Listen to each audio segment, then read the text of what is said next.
오늘은 하나님의 아들 예수 그리스도가 이 땅에 오신 날입니다.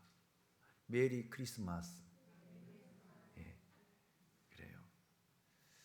이 성탄절 아침 예수 그리스도로 말미암아 임마누엘의 축복이 여러분과 함께 하시길 원합니다. 샬롬의 축복이 여러분과 함께 하시길 원합니다. 구원의 축복이 여러분 삶 가운데 드러나기를 원합니다. 부요함의 축복이 여러분 하시는 모든 일 가운데 나타나고 드러나기를 다시 한번 예수 그리스도의 이름으로 축원합니다. 인류가 알고 있는 지식의 80%가 지금 우리들이 살고 있는 이 시대 속에서 이루어지고 있다라는 사실은 이 시대의 지식의 속도를 반영해 주고 있습니다. 그러나 지식의 증가가 반드시 우리를 지혜롭게 만든다라고 이야기할 수는 없습니다. 많은 지식의 축적에도 불구하고 사람들이 아직도 얼마나 무지한지 모릅니다. 그래서 지금은 지식의 시대, 정보의 시대라고 이야기하잖아요. 세계 곳곳에서 일어난 일들이 이런 매체를 통해서 우리에게 전달되어지고 우리가 모두 공유하고 살아가는 시대 속에 살고 있습니다. 그래서 지식이 단순한 사실의 축적이라면 지혜는 지식을 사용하는 판단력이라고 할 수 있습니다. 따라서 지혜라는 것은 지식을 어디에 사용하느냐에 관련된 것입니다. 지식을 바르게 사용하는 것은 도덕적이고 영적인 영역 속에 속하는 문제이기도 합니다. 그래서 우리가 가지고 있는 지식이 우리를 어디로 이끌어가는가? 우리를 어떻게 세워가는가? 우리를 어떻게 인도하는가? 이 판단력이 있는 지혜로운 사람들이 될 수 있기를 원합니다. 한 교도소에 교도관이 사람이 죄를 짓고 사람이 범죄하는 것은 무지하기 때문이다 라고 하는 자기 자신만의 결론을 내렸습니다. 그래서 자기가 감시하고 있는 무식한 죄수 중에 한 사람에게 아는 것이 힘이라고 역설을 하며 그를 깨우쳐 주었다라고 합니다. 문맹이었던 이 죄수는 교도소에서 그를 깨우치게 되었다라는 이야기죠. 그런데 이 죄수는 추록한 지 얼마 되지 않아서 재범을 하고 또다시 교도소에 들어오게 됩니다. 기가 막힌 이 교도관이 무슨 제목으로 도대체 이 사람이 또다시 들어왔다는 말인가? 라고 그 문서를 보니까 여러분 문서 위조죄로 다시 죄를 짓고 들어왔다라는 말입니다. 오히려 지식이 그를 망치고 오히려 지식이 그로 범죄하게 했다라는 말입니다. 참 의미 있는 이야기지만 오늘날 수많은 그리스도인들이 아는 것 때문에 성탄절도 의미 없이 아는 것 때문에 하나님도 두려워하지 않고 아는 것 때문에 우리가 오히려 더 범죄하고 아는 것 때문에 오히려 더 악을 행하는 그런 모습을 저는 비추어 봅니다. 저는 그래서 오늘 본문을 통해서 지혜롭지 못한 사람들과 지혜로운 사람들의 이야기를 한번 찾아보면서 과연 우리는 이 지식이 풍성하고 정보가 넘쳐나는 이 시대 속에 우리가 가지고 있는 이 지식이 성경의 지식이 우리를 지혜롭게 하는지 지혜롭지 못하게 하는지 오늘 말씀을 통해서 함께 나누고자 합니다. 여러분이 알고 있는 지식, 여러분이 알고 있는 성경이 여러분이 성탄절 내 여러분을 어떻게 이끌고 어떻게 인도하고 여러분 어떻게 우리를 세워가고 있는지 오늘 본문을 통해서 함께 은혜를 나누고자 합니다. 첫째, 헤롯 왕입니다. 헤롯 왕은 지식에 대한 왕성한 욕구를 가지고 있었던 사람입니다. 그는 종교적인 영역에서도 지식에 대한 간절한 열망이 있었던 사람이기도 합니다. 여러분 오늘 본 말씀 마태복음 2장 7절을 보십시오. 이에 헤롯이 가만히 박사들을 불러 별이 나타난 때를 자세히 물었다. 이렇게 이야기하고 있습니다. 별의 정체가 무엇인가? 그리고 그 별은 메시아와 어떤 관련이 있는가? 그리고 메시아는 언제 탄생하는가? 헤롯은 이 문제들에 관한 질문을 동방 박사들에게 물어보고 있습니다. 그러나 헤롯이 이런 지식을 추구하게 된 동기는 사실상 악함이었습니다. 악함. 헤롯은 본래 부당한 방법으로 왕에 오른 그런 사람입니다. 그래서 그는 정상적인 방법으로 정치 지도가 되지 못한 사람들이 갖는 일종의 콤플렉스처럼 열등감을 가지고 살아간 사람이 누구냐면 헤롯 왕이에요. 헤로다. 본래 유대인의 왕은 다윗의 후손에서 나와야만 그 전통성을 인정받도록 되어 있습니다. 그런데 헤롯은요, 로마의 권력에 편승해서 왕이 된 사람입니다. 그러니까 항상 불안, 항상 초조, 항상 염려, 이런 것들로 늘 채우고 살아간 사람이 누구냐면 헤롯 왕이에요. 자, 그런데 그때 동방 박사들이 예루살렘에 도착함 함께 메시아라는 새로운 왕이 탄생할 것이다 라고 하는 이 소식이 알려지자 헤롯은 굉장히 불안해요. 굉장히. 그래서 헤롯 왕은 이 사건이 자기에게 어떤 영향을 미칠까 불안해한 거예요. 두려운 거예요. 그래서 그는 자기 자신의 자리를 지키기 위한 조치를 취하기 시작한 것입니다. 결국 이 헤롯 왕은 자기가 가지고 있는 이 지식, 이 정보, 결국 자신의 유익과 불이익을 계산하는 데 사용했다라는 말입니다. 과연 내가 이 메시아, 이 유대인의 왕을 내가 만난다라면, 그 유대인의 왕을 우리가 본다라면 나에게 어떤 유익이 생길까? 또한 어떤 불이익이 생길까를 계산했다라는 말입니다. 그래서 결국에는요, 자기의 어마어마한 불이익이 올 것이라는 생각 때문에 여러분 2살 이하의 모든 아이들을 다 죽여버리잖아요. 누구를 죽이기 위해서요? 예수를 죽이기 위해서요.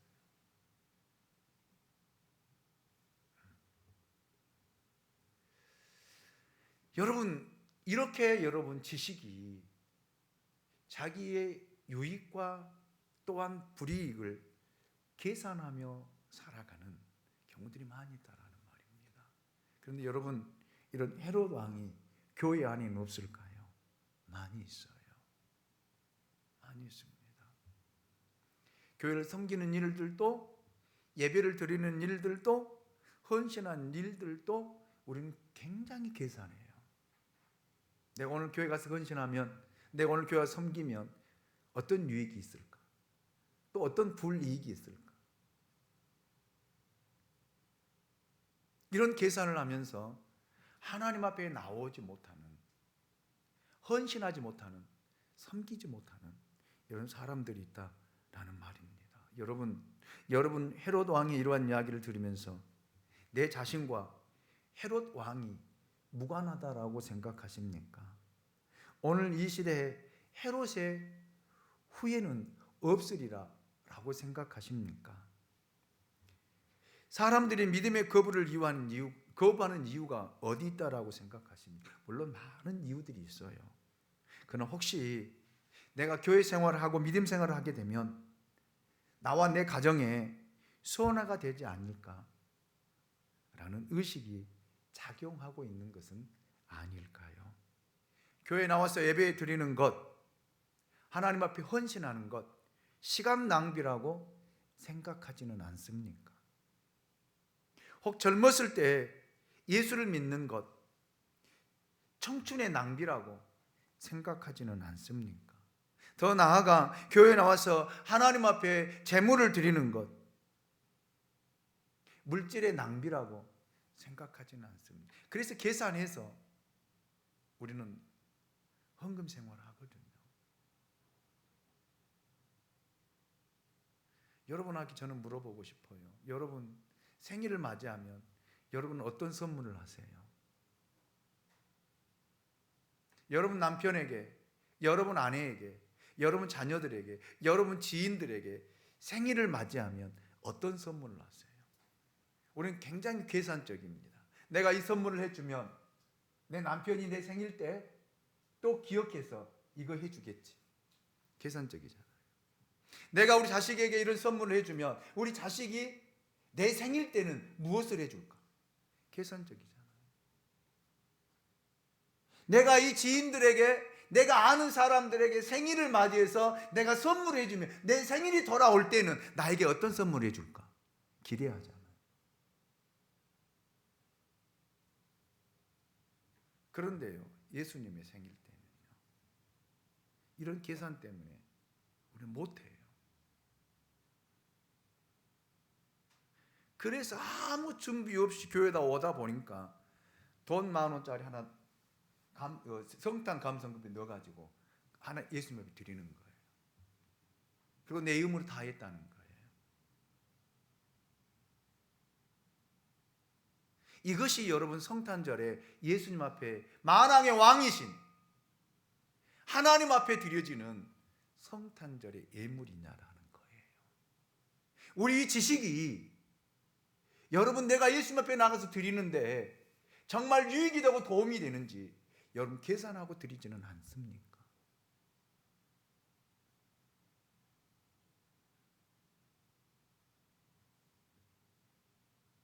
돈의 유무를 이야기하는 거 아니에요. 많고 적음을 이야기하는 거 아니에요. 여러분 예수님은요, 한 과부가 2랩돈을 드렸을 때 그 생활의 전부를 드렸다라고 그를 기억해주고 그를 칭찬해주고, 아멘.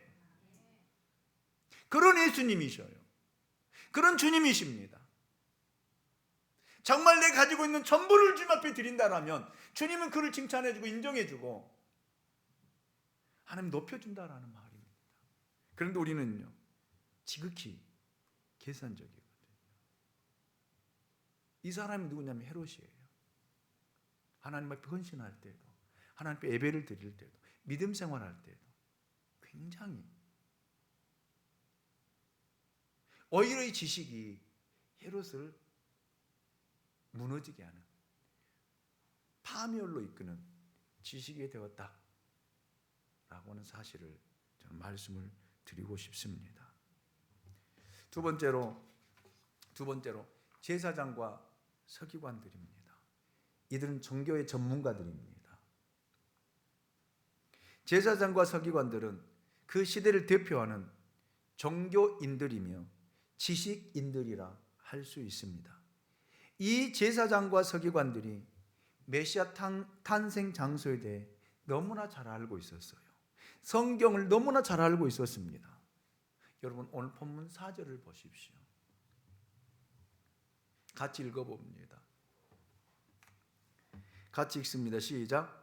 왕이 모든 대제사장과 백성의 서기관들을 모아 그리스도가 어디서 나겠느냐 물으니, 아멘.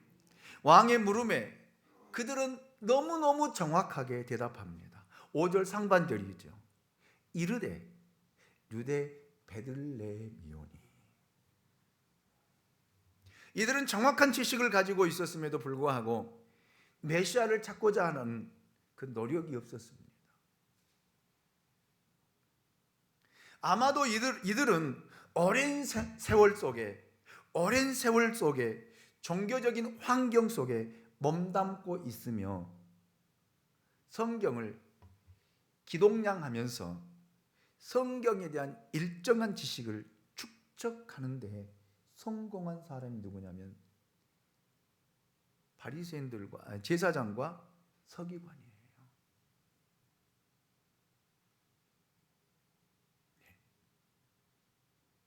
이 지식이 그들을 예수 앞으로 이끌어주고 예수 앞에 인도해주고 그 예수를 여러분 경배하게 해 주어야 되는데 그렇지 않았다라는 말입니다. 여러분 우리가 교회 10년, 20년, 30년 다닌 사람들은요 성탄절 하면 너무 잘 알아요. 동방 박사들 이야기하면요 그 다음 사건까지 줄줄이 다 꿰고 있습니다. 너무나 많은 성경에 대한 지식을 가지고 있습니다. 성탄절이 어떤 날인지, 크리스마스가 어떤 날인지 너무나 잘 알고 있습니다.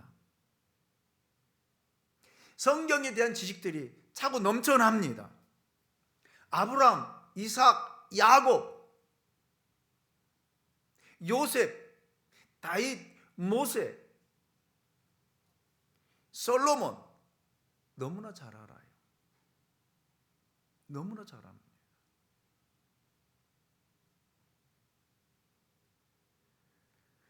그러나 저는 묻습니다.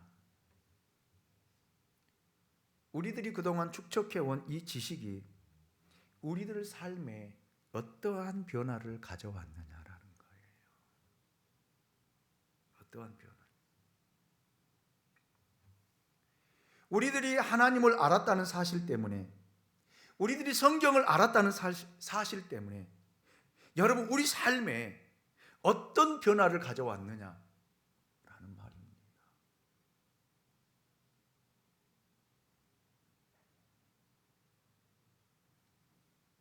우리들이 가지고 있는 종교적인 지식이 우리 삶과 무관한 것은 아닙니까?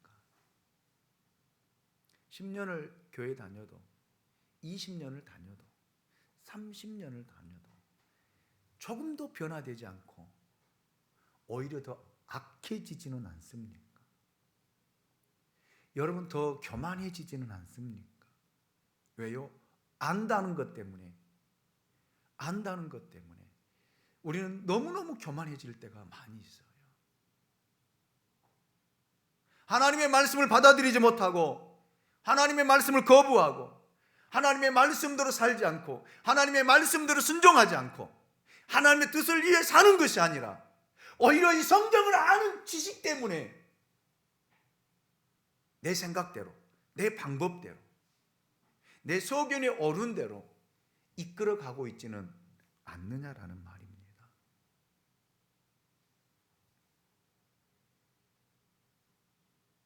이 성경의 지식이 나의 삶을 변화시키고 하나님의 말씀이 나에게 생명을 부여하고 내 삶의 새로운 의미와 방향, 목적을 제시하기 위해 여러분 사용되고 있느냐라는 거예요.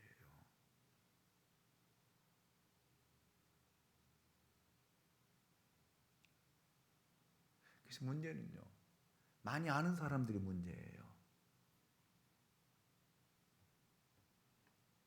성경을 많이 아는 사람들은요, 성탄절 그러면요, 그냥 성탄절 예배 한번 드리면 됐지 뭐. 아무 준비 없이, 아무 생각 없이 성탄절 예배에 참석하고 예배를 드리고 있지는 않습니까?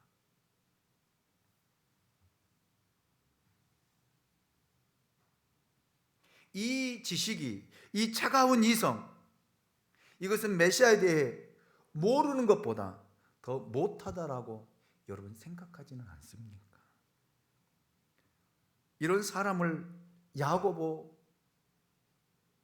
장로는 야고보서 2장 19절을 통해서 이렇게 정의하고 있습니다. 우리 같이 한번 읽어볼까요? 같이 읽습니다. 시작. 내가 하나님은 한 분이신 줄을 믿느냐? 잘하는도다. 귀신들도 믿고 떠느니라. 떠느니라. 누구도 한다는 거예요? 귀신도 한다는 거예요. 하나님이 한 분인 줄, 하나님이 어떤 분인 줄, 메시아가 누구인 줄 누구도 한다고요? 귀신도 한다라는 말입니다. 우리는 너무나 잘 알고 있습니다. 예수님 그러면 2000년 전에 오셨다는 사실도 너무나 잘 알고 있습니다. 그분이 십자가에서 나를 위해 죽으셨다는 사실도 너무나 잘 알고 있습니다. 그러나 마음에 감동도 없어요. 감격도 없어요.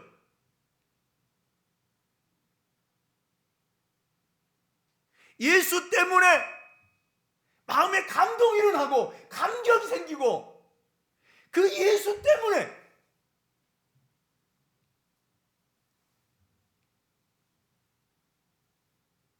변화가 일어나야 되는데 전혀 일어나지 않는 거예요.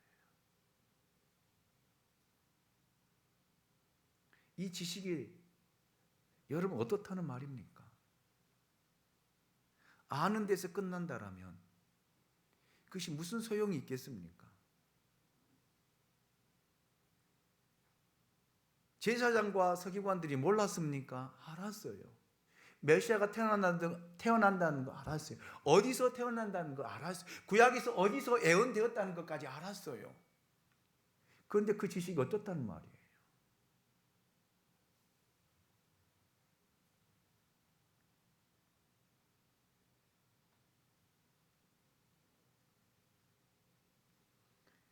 저는 여러분 이 지식이 예수께로 인도할 수 있기를 원합니다.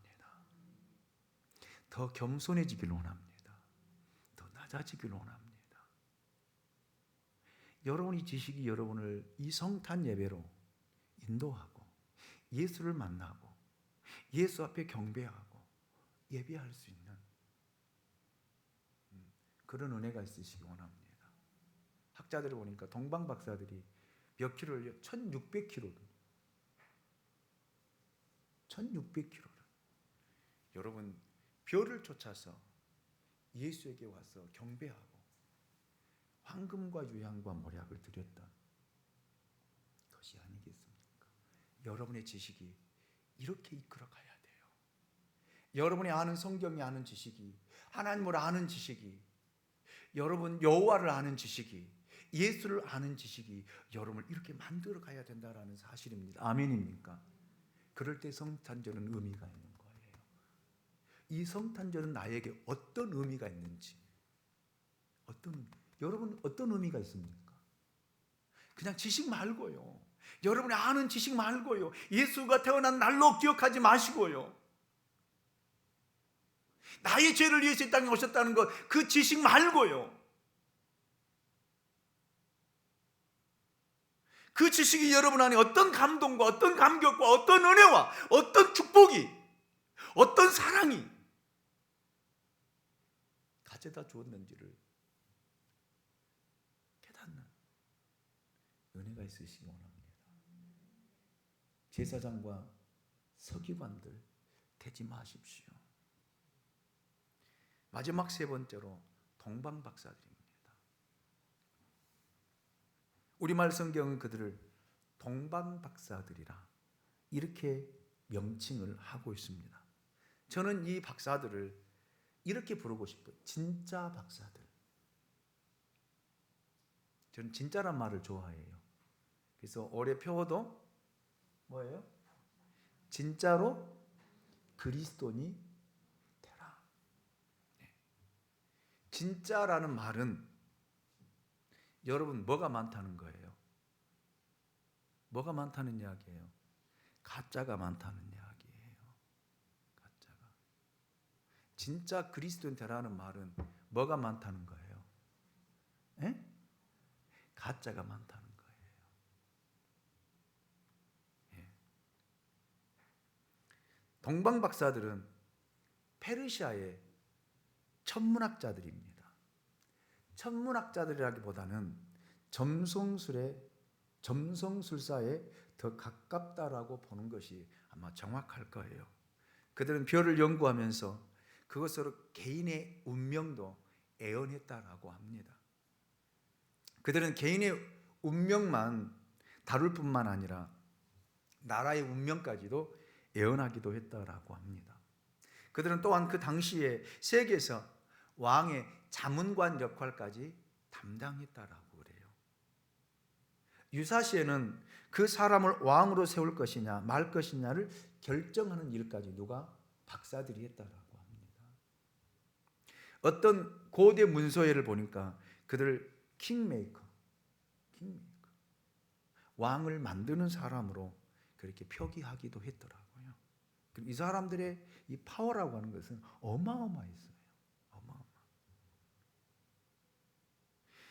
이렇게 그들은 굉장한 지식과 권력, 영향력을 가지고 있었던 사람들이 누구냐면 박사들이에요. 박사들. 그럼에도 불구하고 그들에게는 자기 만족에 빠지지 않았던 겸손함이 있었습니다. 아니, 자신들이 추구하고 있던 지식의 진정한 대상을 찾아가 경배할 만큼 진리에 대한 열망, 열정도 있었다라는 말입니다. 그럼 동방 박사들이 가지고 있었던 지식은 어떤 지식일까요? 여러분 잘 들으시기 원합니다. 어떻게 동방 박사들이 이 지식을 가지게 되었는가까지도 제가 말씀을 드릴게요. 성경에는 기록이 없지만 여러분 말씀을 드릴게요. 첫째, 동방 박사들의 지식은 계시의 대상을 찾아가게 했습니다. 계시의 대상을. 민수기 20장 10절을 보면 발람이라는 예언자가 메시아의 탄생을 알리는 별이 야곱 족속에게 나올 것이다 라고 예언을 합니다. 그들은 이 메시지를 알았습니다. 아니, 페르시아에 살고 있었던 이들이 어떻게 그러면 성경을 알았을까? 어떻게? 이 사람들 도대체 이 성경에 대한 이 지식을 어떻게 알았을까? 다니엘 2장 48절을 내서 그 답을 찾을 수 있었어요. 우리 이 다니엘 2장 48절을 같이 한번 읽어보도록 하겠습니다. 같이 읽습니다. 시작. 왕이 이에 다니엘을 높여 귀한 선물을 많이 주며 그를 세워 바벨론 온 지방을 다스리게 하며 또 바벨론 모든 지혜자의 어른을 삼았으며. 아멘. BC 587년에 유다 왕국은 완전히 바벨론에 의해 망하게 됩니다. 바벨론 제국은 유다 왕국을 멸망시키고 그 나라 사람들을 포로로 잡아갔습니다. 특히 젊고 똑똑한 청년 지식인들을 굉장히 많이 잡아갔습니다. 그 중에 유명한 사람이 누구냐면 다니엘, 사드락, 메삭, 아벳느고입니다. 그들은 포로였지만 포로된 나라에서 출세한 사람들이 바로 이 사람들이에요. 그 중에서 특히 다니엘은 하나님과 교통할 수 있는 영적인 직관력을 계기로 여러분 바벨론에 어디까지 올라가요? 총리까지 되어집니다. 되어져요. 자, 여러분 오늘 본문에서 다루고 있는 인물은 동방박사들이에요. 그러면 다니엘과 동방박사들 무슨 연관이 있느냐? 무슨 상관이 있느냐? 그런데 여러분 다니엘은 이 박사들의 뭐라고 그랬어요? 지혜자의 뭐로 삼았다고 그랬어요? 어른으로 삼았다 라는 말입니다. 다시 말해 다니엘은 바벨론에서 그 나라의 유명한 박사들을 다스리고 관리하는 역할을 했다라는 그런 말입니다. 다니엘은 하나님을 알고 성경을 알았으므로 그의 그러한 지식은 박사들에게 말로 할 수 없는 영향을 미쳤다라는 말이에요.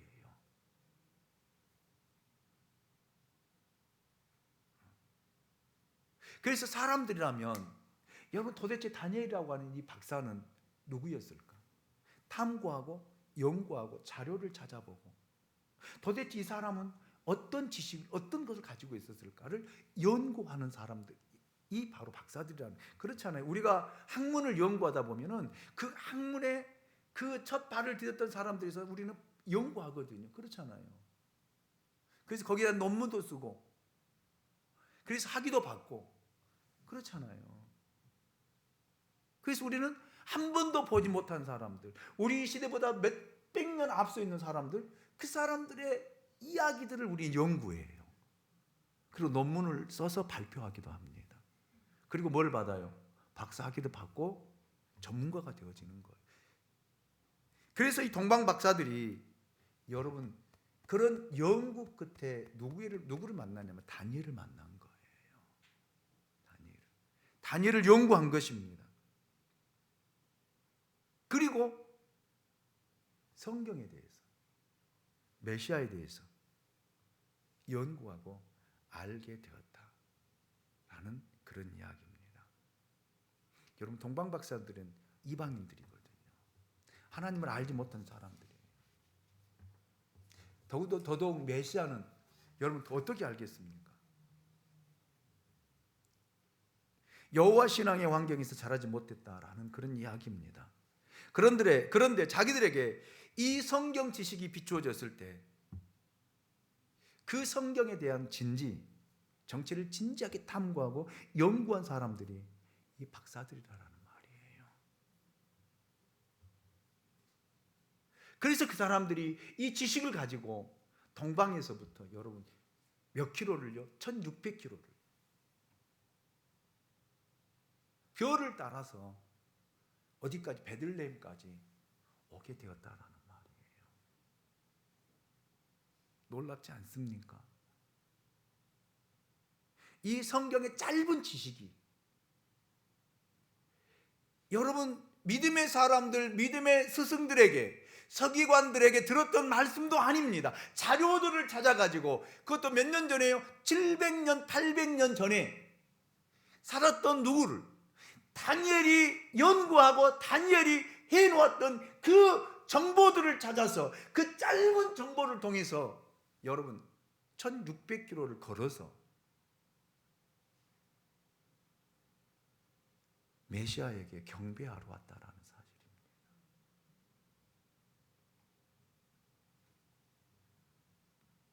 성경을 굉장히 많이 알고 있었던 제사장과 서기관들은 알고 있는 지식으로 그 경배의 대상을 찾았던 것이 아니라,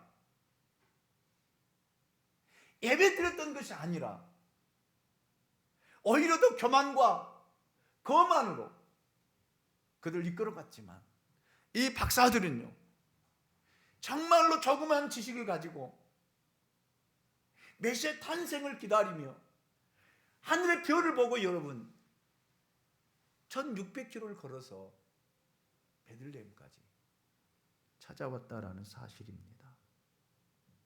여러분 어느 편이 낫다라고 생각하십니까? 물론 많이 알아야지요.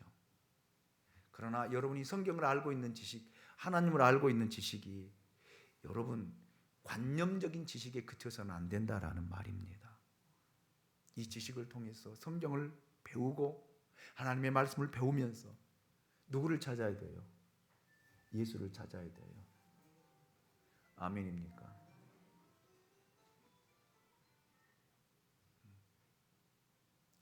여러분이 성경을 안다라면 예수를 찾아야 돼요. 예수를 발견해야 돼요. 그 성경을 읽는 거예요. 왜 성경을 읽습니까? 지식을 얻기 위해서요? 누가 물어보면 대답하기 위해서요? 우리 너무 잘 알아요. 그 지식이 여러분 그냥 지식에 머물러 있는 것이 아니라 예수를 만나기 위해서, 예수를 찾기 위해서 여러분들도 먼 길을 따라서 메시아를 찾아갈 수 있는, 메시아를 찾을 수 있는 그런 은혜가 있으시기를 주님의 이름으로 축원합니다. 두 번째, 이 동방 박사들의 지식은 그들 예배의 자리로 인도했다라는 말입니다. 오늘 본문 2장 2절 말씀을 보겠습니다. 유대인의 왕으로서 나신 이가 어디 계시냐? 우리가 동방에서 그 별을 보고 그에게 뭐하러 왔노라? 경배하러 왔노라. 예배하러 왔다 라는 말입니다. 영국의 신학자 제임스 패커라고 하는 분이 이런 말을 했더라고요. 굉장히 좋은 말을 했어요. 만일 우리가 가지고 있는 하나님에 대한 지식이 우리를 하나님께 예배하도록 이끌지 못한다면 그 지식은 죽은 것이다.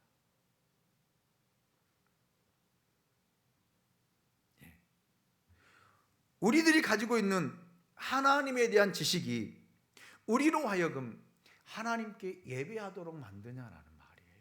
성경을 알면 알수록 하나님을 더 예배하도록, 예배를 사모하도록, 하나님의 말씀에 갈급하도록, 하나님의 말씀을 사모하도록 만드느냐라는 말입니다. 그래서 신앙의 연수가 1년, 2년, 3년, 4년이 가면 갈수록 여러분이 예배의 숫자도 더 늘어나고 하나님에 대한 경배의 모습도 달라지느냐라는 말입니다. 그런데 여러분, 우리는 신앙생활 오래 하다 보면 너무 편안해져요. 편리하려고 편리만 찾아갑니다. 그래서 제가 주일날은 그랬잖아요. 주일날 제일 좋은 옷 입고 나오라고요. 화장도 좀 하고 나오라고요. 편리와 편의와 편리를 찾아가면요, 우리 신앙은 무너지는 거예요.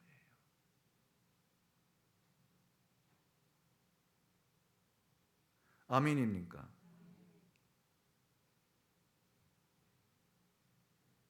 그런데 여러분, 말 안 들어요.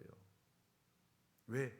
이미 내 지식이 나를 만들어 놓았거든요. 여러분이 하나님을 아는 지식이, 여러분이 성경을 아는 지식이 여러분 하나님께로 이끌고 하나님을 예배하도록 만드는 것이 아니라 여러분의 그 고정관념 속에 여러분을 붙들어 놓았다라는 말입니다. 그래서 여러분 누가 이야기해도요, 하나님의 말씀이 들려줘도 안 들어요. 왜? 이미 나는 알고 있거든.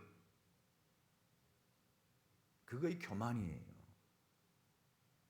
그게 누구냐면 제사장과 서기관들이다라는 말입니다. 하늘과 땅을 창조하신 창조주 하나님, 나를 만드시고 나를 있게 만드신 하나님, 지금도 역사를 주관하고 섭리하신 하나님, 언젠가는 이 세상을 심판하실 그 하나님, 이 하나님을 내가 알았다라면, 이 하나님을 알아간다라면 우리를 예배 자리로 이 지식이 이끌어가야 된다라는 말입니다. 아멘입니까? 찬송과 영광과 존귀와 경배를 그분 앞에 드릴 수 있는 자리로 이끌어가야 된다라는 말입니다. 이 지식이 참된 지식이에요. 여러분, 예배는 시간의 공백을 메우기 위한 것이 아니에요. 한 시간 채우는 것이 아니다라는 말입니다.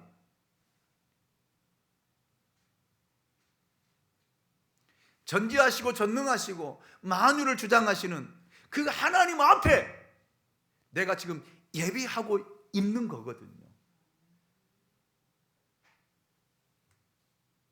여러분이 만약에 청와대에 초대를 받았다면 여러분 어떤 모습으로 가시겠어요? 한번 저는 물어보고 싶어요.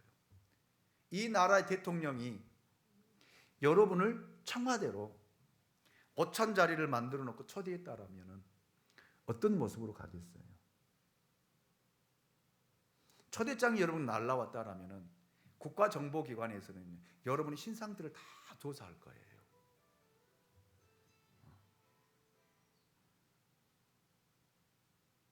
그리고 여러분이 지금 이 모습으로 청와대 갈 수 있겠습니까? 저는 물어보고 싶어요.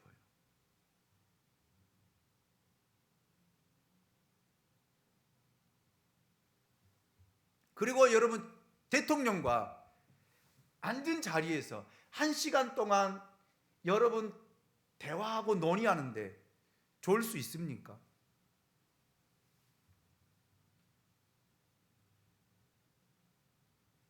좋을 수 있냐고요.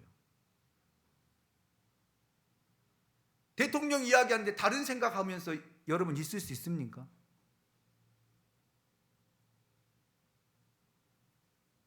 못해요. 대통령에게 시선을 고정시키고요, 대통령 입을 쳐다보면서 그 말이 기록하려고 아마 열을 올릴 거예요.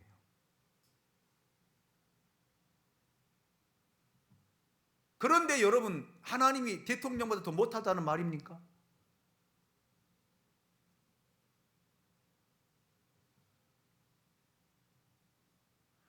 알아요. 하나님이 어떤 분인지 압니다. 만물을 주장하시고 만물 가운데 역사하시고 하나님의 주권 안에 있다라고 우리는 이야기하고 고백하지만 그건 지식에 불과해요. 그런 지식은 아무 필요 없습니다. 그걸 알았다라면 우리를 하나님 앞에 더 예배 자리로 이끌어가야 돼요. 아멘입니까? 요한계시록을 보십시오. 장로들이 하나님을 예배하다 하나님을 아니까요, 자기의 썼던 멸관을 그 보좌 위에 던져버리잖아요. 할렐루야! 얼마나 하나님이 영광스러웠으면요, 그 구원하심이 보좌에 있도다.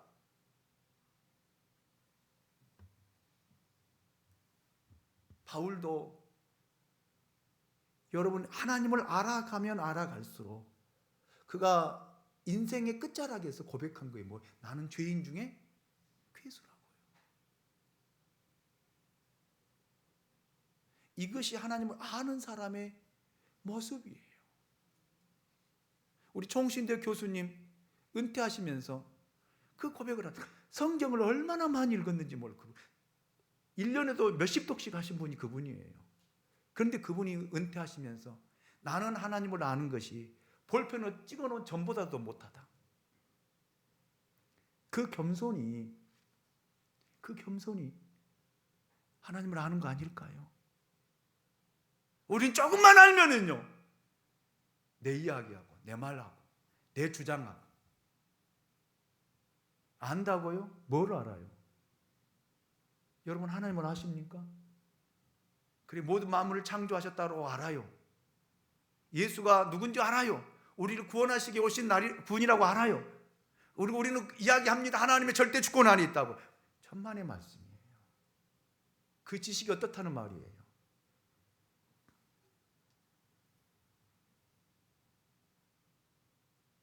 이 동방박사들을 보십시오. 오늘 11절 말씀. 동방박사들 어떻게 나타나는가요? 같이 봅니다. 시작. 집에 들어가 아기와 그의 어머니 마리아가 함께 있는 것을 보고 엎드려 아기께 경배하고 보배압을 열어 황금과 유향과 모략을 예물로 드리니라. 아멘. 그 집에 들어가 마리아를 향해서가 아니라 하나님이신 아기께 경배했습니다. 그리고 가장 존귀한, 가장 최선의 최대의 선물을 아기 예수께 드린 거예요. 그게 뭐예요? 황금과 유향과 모략입니다. 이 예물에는 상징적인 의미들이 있어요. 그러나 그 각각의 상징적인 의미보다 더 중요한 사실이 있습니다. 그것들은 동방박사들이 드릴 수 있었던 최대의 선물, 최선의 선물이었다라는 사실입니다. 이것이 예배예요. 여러분이 하나님께 예배를 드릴 때 최고의 선물을 일주일 동안 준비해서 정말 최고의 선물, 최대의 선물을 가지고 하나님 앞에 드리는 것이 예배라는 말입니다. 지식이 이렇게 이끌어 가야 돼요. 여러분은 2021년 성탄절을 보내고 있습니다. 여러분 하나님을 아십니까? 예수를 아십니까? 하나님의 말씀을 아는 지식이 있습니까? 그렇다면 여러분 예수님의 성품으로 변화되십시오. 8가지 성품으로 변화되십시오. 그리고 그 말씀을 아십니까? 겸손하세요. 순종하십시오. 헌신하십시오. 그리고 최고의 선물을 매주마다 여러분 하나님 앞에 드릴 수 있는 진짜 예배자, 가짜 예배자가 아니라 진짜 예배자가 될 수 있기 원합니다. 이것이 성탄절이에요. 이것이 성탄절입니다. 메리 크리스마스. 기도합니다. 우리를 사랑하시는 하나님 감사합니다. 오늘 또 우리를 사랑해 주시고